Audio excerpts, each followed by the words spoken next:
In the name of the one and only, we are beginning the next session in the continuation of the discussion we had earlier about the role of the warrior culture mentality in the culture of war. We talked about the militarization of nations, of various countries and parties and oppositions, and the police force that we said was also an element in the militarization. I give you an example that in other countries the police are not as militarized as American police. Whether this is positive or negative is yet to be found out through the discussion we are going to have. My concern is in both the element of the vicious cycle and the trend. And the trend is such that there is a progressively, I hate to use the word progress for this, but anyway, there is a continuously increasing role of militarism or militarization of the society in different forms. And the thing that has affected us, our lives recently, is as follows. That with the launching of the war in Iraq, we are talking about the post-Cold War, when actually the war became warm and hot and pretty destructive. And the targets have been primarily Muslim societies and by armies of the West that sometimes is identified as the Second Crusades, whether intentional or otherwise. But there are elements of this cultural clash in this. But to look at it outside of the international dimensions of the conflict, just to look within the American society, for example. At the start of the war, there were problems with the recruits.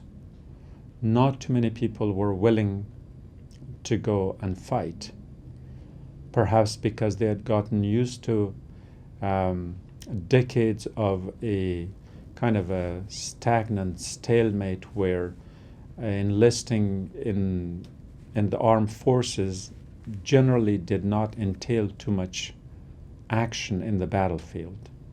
So it was rather easy, or the risk was minimum. But now that the United States was engaged in real war, not only was there an increasingly higher level of a chance for a recruit to be sent to the battlefield, but in reality they were primarily recruited for that purpose from the start. And that's why many people held back, perhaps because they were opposed to war in principle, but for others because they didn't want to take the risk, and for others because it wasn't really rewarding. And so when they went to the schools, especially in high schools, they found there were a lot of people who the military would not have otherwise recruited because the potential recruitees, if that's a word, were not qualified in terms of their educational background, in terms of discipline, sense of responsibility, and so on. But then if they couldn't recruit from the high school, where could they go? And so because there was the shortage, they lowered the criteria. Whatever the criteria would have been, I don't have the details of it, but I have read the articles indicating that they lowered the criteria for selection. In other words, they lowered the standard. In other words, they lowered the quality. Whether this quality for a person to be recruited had to be shown in the person's character, education, worldview, a sense of social responsibility, a sense of political commitment, etc., whatever that was. So they hired people with lower standards. Then they were taken to the battlefields in Iraq and Afghanistan and elsewhere. And when their tour of duty was done and they returned, unlike what was promised, they were left dangling without finding adequate opportunities for a job, and many of them had problems with the Department of Veteran Affairs in terms of the services that would have been provided. Many of them had gone through PTSD, the post-traumatic syndrome in the battlefield. They had seen harsh realities. They were in need of therapy. They were in need of emotional support. They were in need of some kind of a social net or network to fall back on. And in many cases, these were not there. So not only the rate of suicide among them increased, which I think now stands at 22 per day. In other words, we are losing more American soldiers here at home, battling with depressions and other emotional problems, than we lost in Iraq and Afghanistan. And those are the promises the government didn't deliver. But my purpose here today is not to discuss the inefficiencies of the military service, but rather that what happened to the people who came back. They were sent out to a foreign culture, to a foreign environment, where they experienced the trauma of people who were brutalized, who were systematically terrorized. Although, of course, that term was never used because it's reserved for the response to our terrorism. And we humans are humans. That means there is no way that our human sensibilities would have such a degree of immunity that we experience so much trauma, even if we weren't the subject of it. If the victims were others, I'm sure there was enough humanity in every person in uniform who would have empathized and sympathized and have felt like, what if I had been the victim of that trauma? So they tortured, but they got tortured within. They killed, but they died within. They brutalized and they terrorized, and the emotional fiber of their own being must have been shredded. There's only so much one can take. Why? In what way was that war necessary? If you look at the simple logic of it, that people often say the war with Iraq was about oil. Iraq was producing oil as a commodity. We needed to buy oil as consumers. The simple economic facts, the very basic economic facts of supply and demand indicate that those who had the supply in Iraq, for whom we had demand in America, would be both better off if they sell it to us and we buy it from them. So why war? And what could Iraq do with its oil, or for that matter, Iran, that was under oil embargo for years and years? They can have all the oil in the world. It's not going to help their economy one bit unless they sell it to someone, because they can't consume all of it.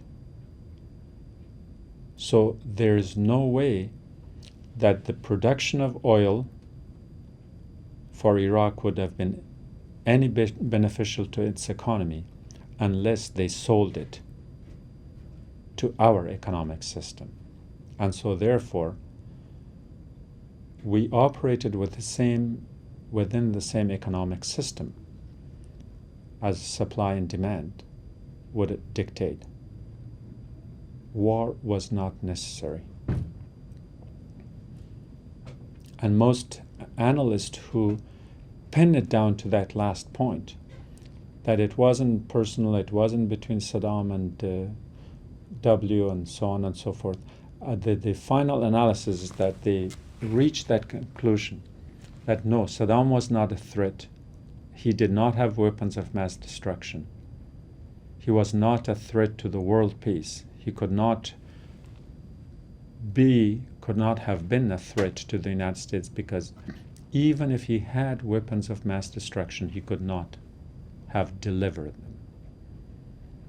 So none of it is logical. The only thing they agree to some extent on is that yes, it was all about oil. Iraq had nationalized its oil, and we wanted to denationalize it. In other words, we wanted to give that ownership, in essence, to Western oil corporations. But then the point is that if these oil corporations wanted to benefit from that oil, they would have without the war. As I just explained, the concept of supply and demand. Now, that is a little bit of an aside, perhaps more than a little bit. But the point I'm making was that that war, and the war that's still going on in Afghanistan and Iraq, is destroying us Americans more than anyone is willing to admit. Yes, it had ruined Afghanistan, it had ruined Iraq, no question about it. But it had ruined the American society. Because with the conditions that I described, that these soldiers went through, first, they didn't meet the criteria and the standard of training, stability, education, worldview, and so on. So therefore, they probably were not as good soldiers as they were expected to be. Because in the context of supply and demand, there wasn't much of a supply for recruits. Not many people were going to war. Second, after they came back, instead of them becoming very productive members of the society, many of them were marginalized because they didn't get the treatment and they were really sick, PTSD included. Their family lives were ruined, for many of them, of course.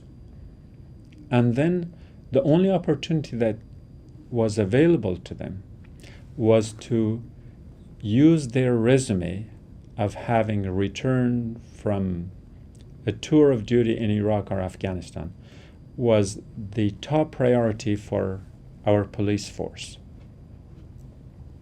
And the ones who were killing over there were in essence hired to serve,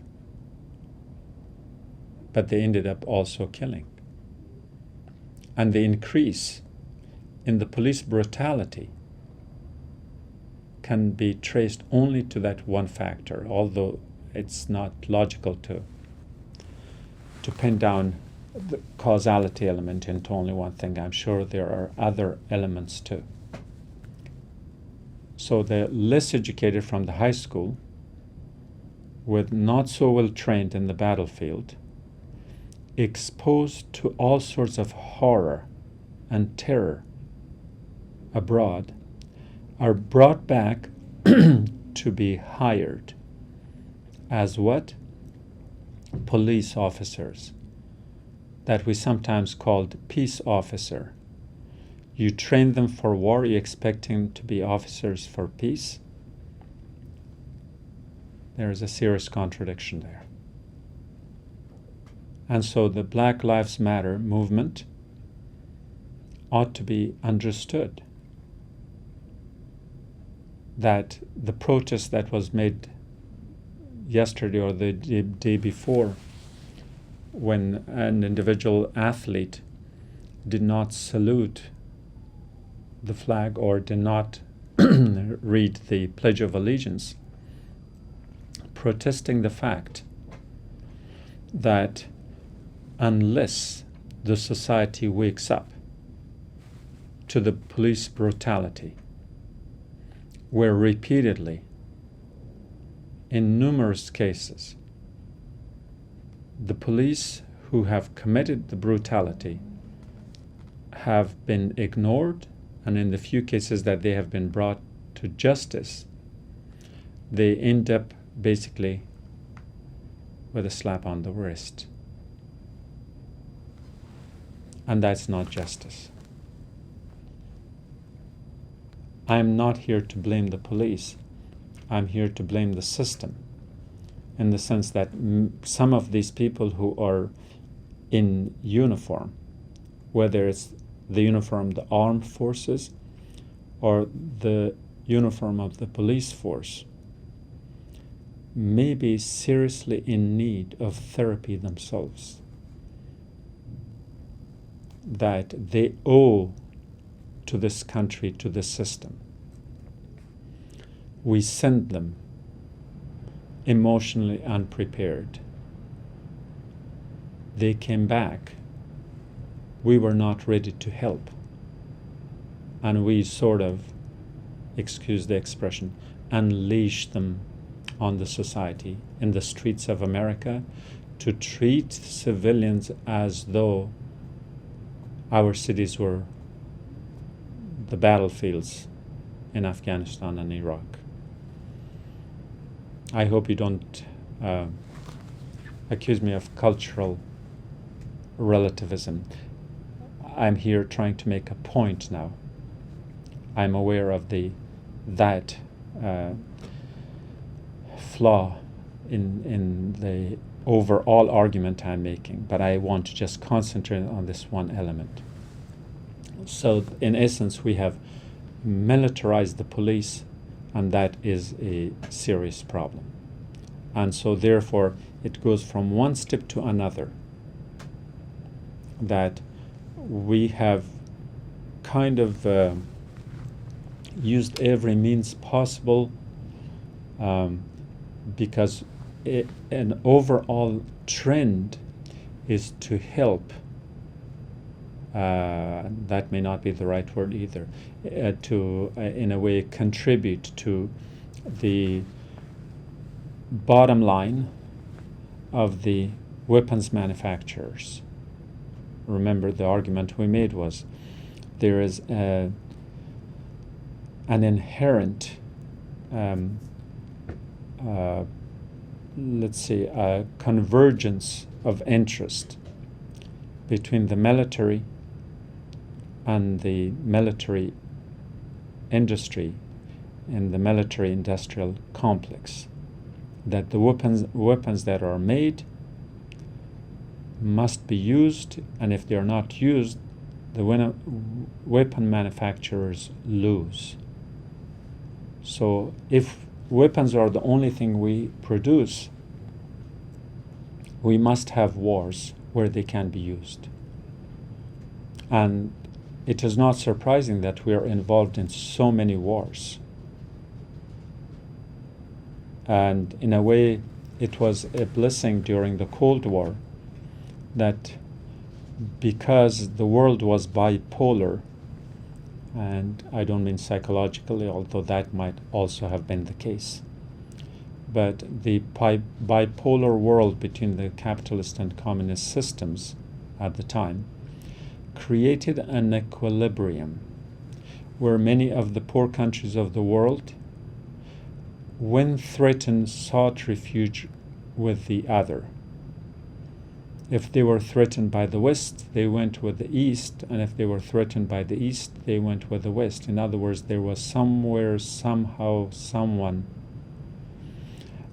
who provided a kind of a safety net, a kind of refuge, a kind of protection in the global conflicts. With the demise of communism, the world has become unipolar. There is one real superpower, and that is the United States. And you better play its game, or God save you. And that's why most of these wars that are occurring now, they are initiated by the United States. Forget the pretexts for starting a war. But in reality, we have declared wars in the form of economic embargoes. That's an act of war. We have deprived peoples, nations, children, the elderly and the young from the food and medication and things they should have been receiving. But they didn't, because we didn't like their government. We didn't like their governments because their governments took their own people's interests at heart and not the American interests.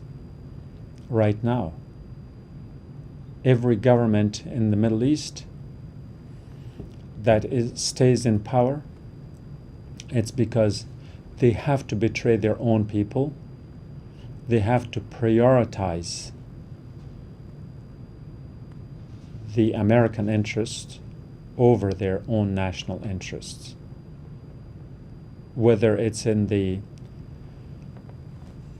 amount of oil they produce, the quotas they have, whether in terms of the currency they want to use for exchange,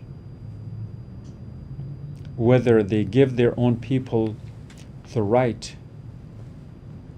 to freedom, democracy, elections.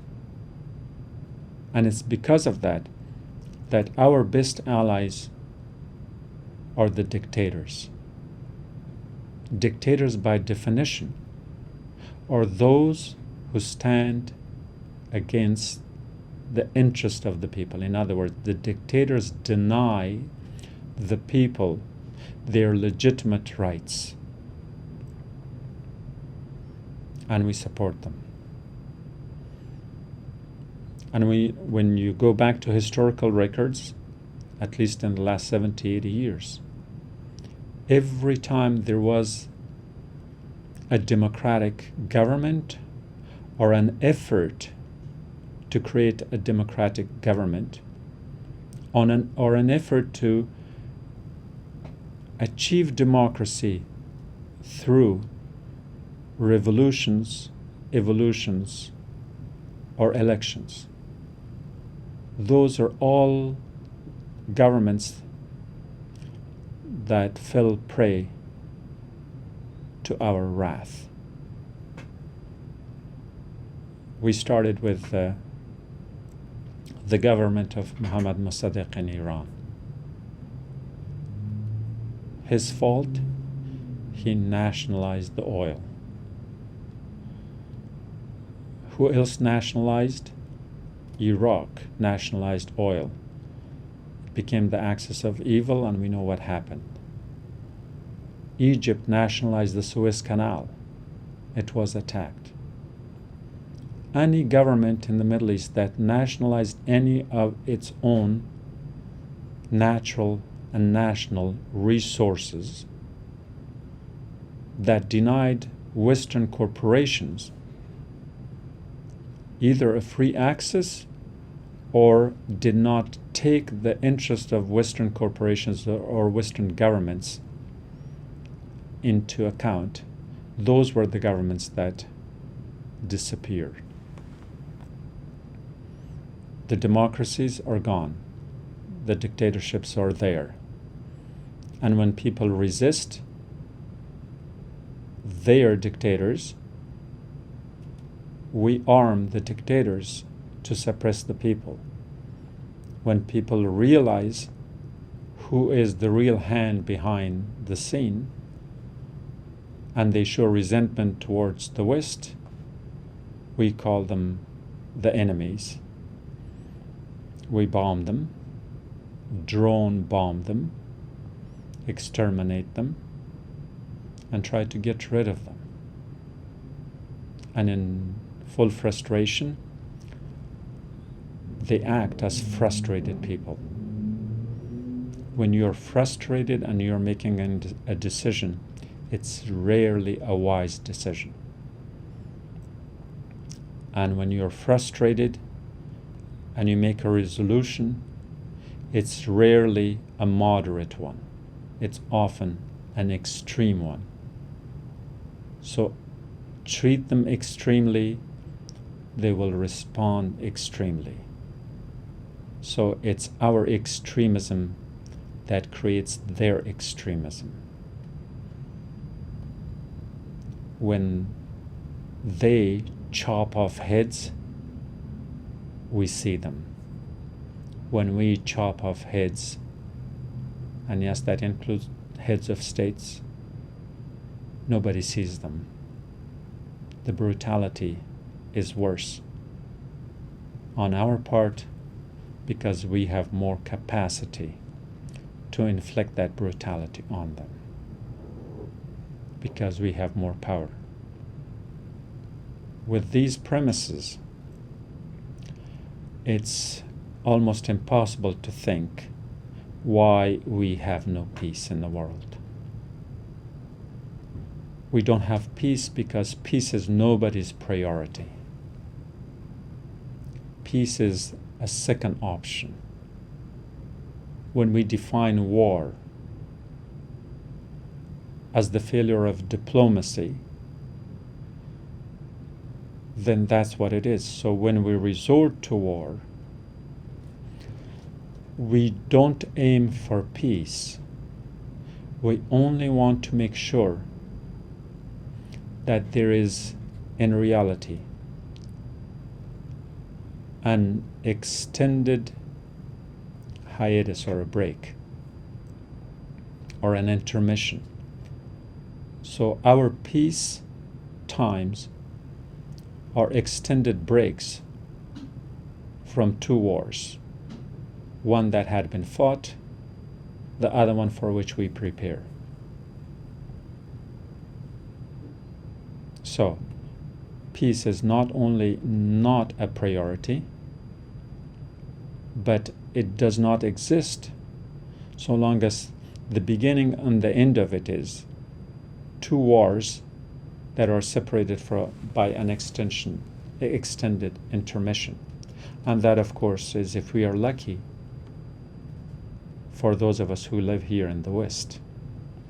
But in places like Afghanistan, that is a state of perpetual war. Parties change, but conflict remains. Weapons pour in from the east, and weapons pour in from the west. Killing goes on by night. Killing goes on by day. Killing goes on because governments want to come and establish democracies based on how they define them. And those who oppose them become the enemies of the state. Labels abundant.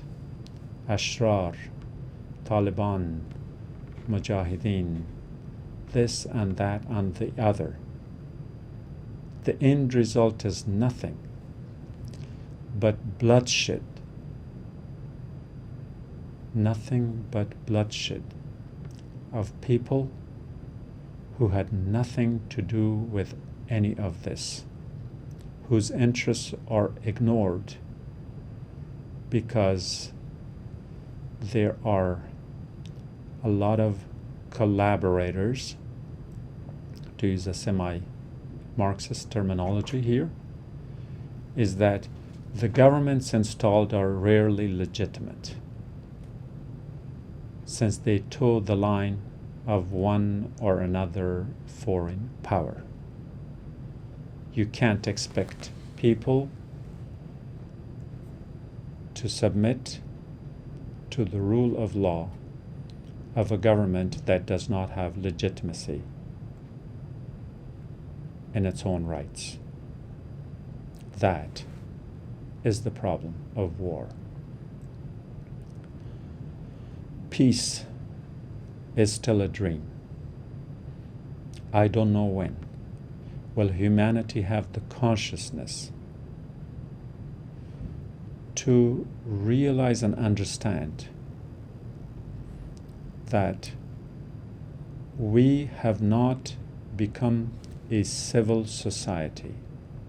We don't deserve the title unless, at least in the current format, there is a peace department in every country in the world instead of a war or defense department. Unless there are peace institutions built within each country's system of government, so we can change the mindset of people from a warrior culture to a culture of peace, where we can understand that yes, we can buy and sell and trade, we can exchange, we can travel and traverse boundaries, and we can have a world without banners and without borders, so that it could be understood that our basic tenets is that we are one human family, and any distinction below that line, if insisted upon, could have fatal flaws. And what's happening in the world today is just that, is that fatal flaw that takes the lives of hundreds every day and sends thousands as refugees within their countries and millions abroad. And we do not understand it other than perhaps a blimp of sympathy within a few seconds of seeing perhaps an image of horror, like the little child that appeared on the blimp of the humanity's radar last week when he was taken to an ambulance in Syria. Do we know where he is? Do we care where he is? Are we doing anything about him? Apparently not. Yours truly included. So that I could at least disclaim the hypocrisy of it. but I'll go to the preaching and the teaching of it at least, so I can raise some consciousness, and this is one such episode. I hope I have succeeded to connect with you.